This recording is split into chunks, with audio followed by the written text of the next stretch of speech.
Hello and welcome. I'm Tom. And I'm Amy. It's great to be here. Today we're looking into a set of observations, analyses really, from a YouTube source.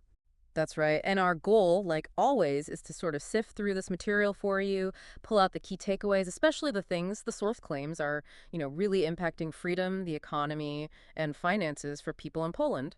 Yeah, the source says it covers the big events, Poland and the world, and apparently there's even some positive information at the end, so definitely stick around for that. We're here to help you get a quick handle on what seems most relevant, look at the different angles presented in the source, and maybe connect some dots without you getting bogged down in all the details. So, shall we jump in? Let's do it. Okay, first up, this border situation.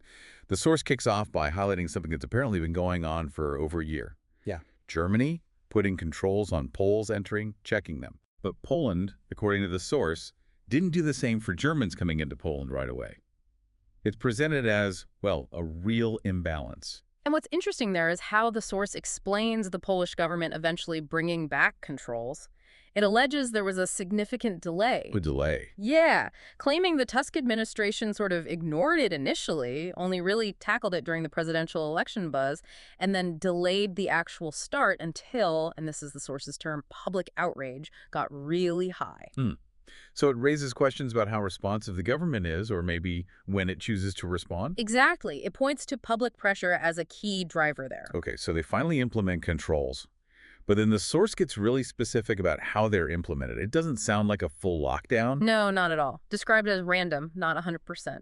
And the source points to videos, apparently filmed by citizens, showing border guards checking, regular cars more often than, say, big buses. Hmm. Yeah, buses, sometimes with tinted windows or foreign plates. The source even makes this sarcastic comment like, maybe you should just buy a bus if you want to avoid being checked. Huh.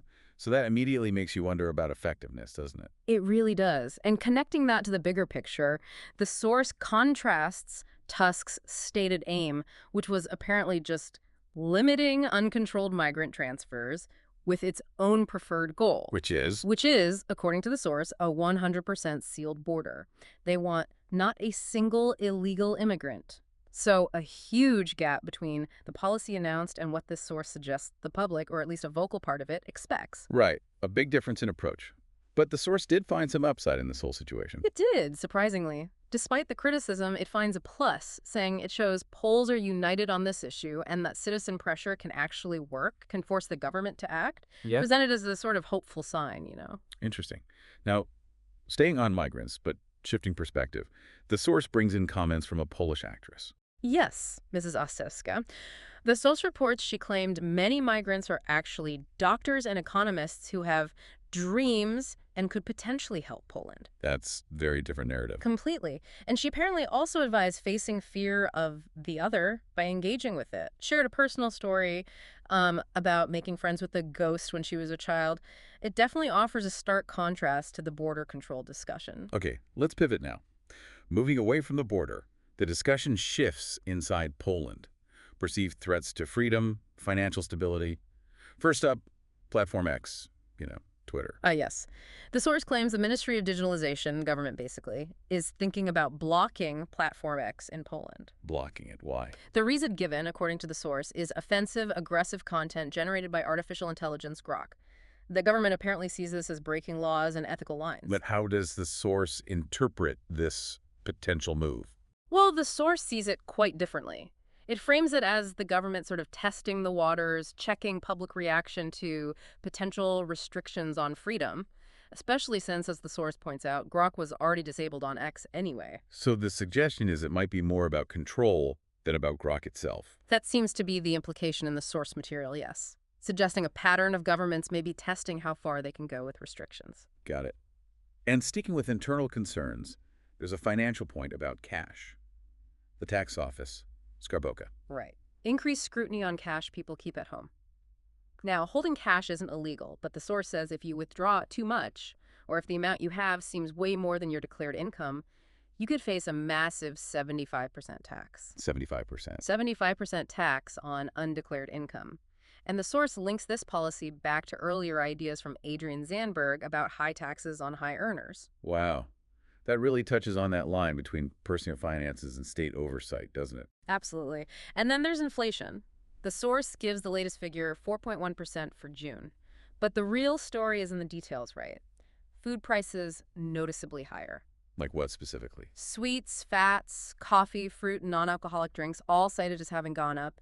It just shows how those big economic numbers translate directly to, well, your shopping cart. Okay, shifting gears again to a really major long-term challenge the source addresses, Poland's demographic crisis. Yeah, this is presented as huge, the biggest demographic crisis in decades, population falling, society aging.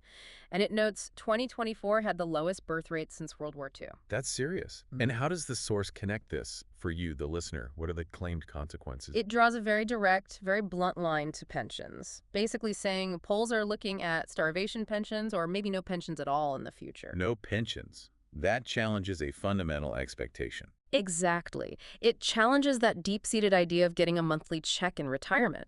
The source even compares it to other parts of the world where monthly pensions aren't standard, suggesting, maybe a different reality is coming for Poland. And the numbers behind this crisis. The source gets specific, right? Very specific, alarming statistics. Poland's fertility rate down to 1.0. That means, on average, 2 Polish people have just 1 child. 1 child per couple, basically. Right. And it does some simple math, projecting a dramatic population drop over just 4 generations. Then it directly contrasts this with what it calls higher fertility rates among Muslims, and suggests Western Europe has, in its view, already lost this fight and is heading for a major cultural shift because of demographics. That's a strong claim, and it gets even more specific about why Poland's birth rate is supposedly so low. It does. This is quite pointed. The source claims German media is actively programming Polish women and Poles generally, contributing to the low birth rate. Programming them. It gives examples, cites specific headlines from Unnet articles. Things like, I cheated on my husband on Valentine's Day, women prefer to live without men, and I'd like not to have to be a mother. Uses these as evidence of this alleged programming influence. Okay, let's move to the next major topic. The war in Ukraine and Poland's role, which is obviously very complex. Yes, the source details the war intensifying. Russian attacks getting stronger, including a mention of a massive missile attack near the Polish border that caused casualties. So the proximity is clearly highlighted. What about the wider geopolitics? Putin, Trump? The source mentions Putin declaring a 60-day offensive, and then it brings in Donald Trump, describing his frustrated reaction. Threats of even bigger tariffs on Russia, but also on countries seen as cooperating with Russia, implicitly targeting BRICS nations, like China. And how does the source view Trump's stance? It seems to see Trump's actions, these tariff threats, as a potential misstep, maybe counterproductive. And related to Trump, there's a point about burden sharing. Who's paying for the aid to Ukraine? Yes, this is a key focus in the source. It claims Trump declared the U.S. would send massive amounts of weapons, record amounts even, but Europeans will pay for it. That's the quote highlighted. It criticizes Europe for what it perceives as a lower financial contribution compared to the U.S. And how does Poland fit into this picture of support and cost? The source points to Poland's direct costs. Funding schools for Ukrainian students is mentioned, and there's even an allegation about a Polish company, PKP Cargo, supposedly failing in a way that benefits a Ukrainian firm. It really zeroes in on the costs Polish taxpayers are bearing. Now here's where the source gets, well, quite controversial. It talks about perceived Ukrainian ungratefulness. Yes, this is a sensitive point raised. The source cites a recent law passed in Ukraine's parliament. This law recognizes the forced displacement of Ukrainians from Poland between 1944 and 1951 as illegal deportations. And the consequence of that law? It grants formal status and compensation rights to those displaced people and their descendants.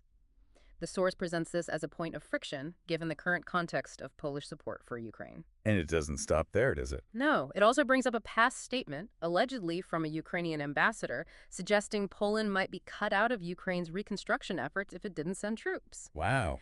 And then, even more currently, the source reports Ukraine now wants Poland to actively engage, to shoot down Russian missiles and drones over Ukrainian territory. Which would mean direct involvement. Effectively drawing Poland into the active conflict.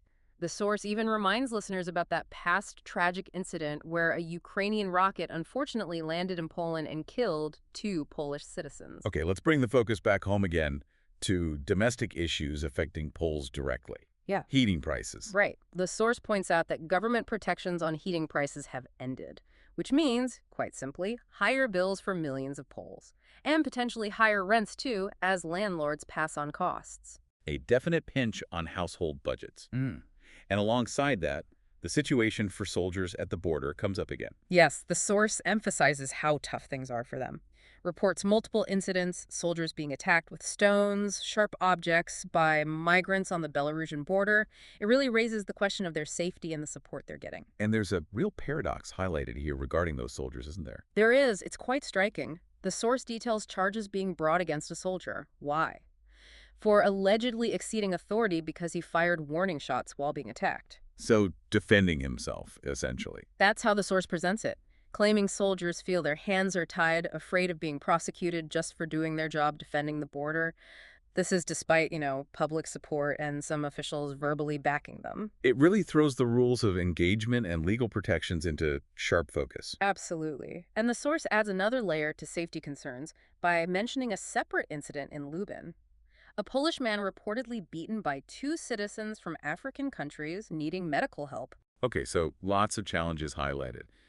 But the source promised some positive notes towards the end. It did. And it points to Greece as an example. Greece apparently suspended asylum hearings for migrants coming from North Africa for 3 months. The source views this as a positive step, a sign of change, perhaps. And Germany. Is there any shift there, according to the source? Well, the source cites articles suggesting Germany is starting to wake up to its own migrant issues. That's seen as positive, but the source quickly adds that it's too late for Germany now and expresses this worry that Germany might just try to push the problem onto Poland. So the conclusion is still the need for really strong Polish border defense. Interesting. And it seems Poland's actions, or the public's actions, are getting noticed internationally. Apparently so. The source claims British media outlets like The Guardian and the British Express are actually praising Poles. Praising them for what? For their activism against EU migration policies, citing efforts to close borders. It even gives credit specifically to Polish football fans described as patriots for defending the borders. So yes, the suggestion is Poland's stance is making waves globally. And then a final point, one about national pride, Poland's economy. Yes, it finishes on this note. Poland is now ranked among the top 20 global economies.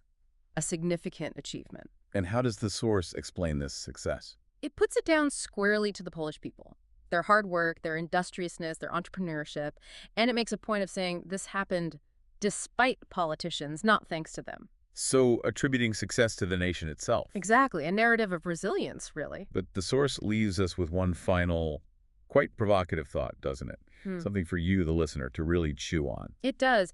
It argues that Poland maybe avoided huge migrant influxes in the past, not because it was particularly aware or prepared, but mostly because it was just too poor to be attractive. But now that Poland is wealthier, a more desirable destination, the source argues that public awareness and citizen action are more crucial than ever if Poland wants to maintain its current situation. A powerful closing thought. Thank you for your attention. And you can subscribe to our podcast if you enjoyed this discussion. See you next time.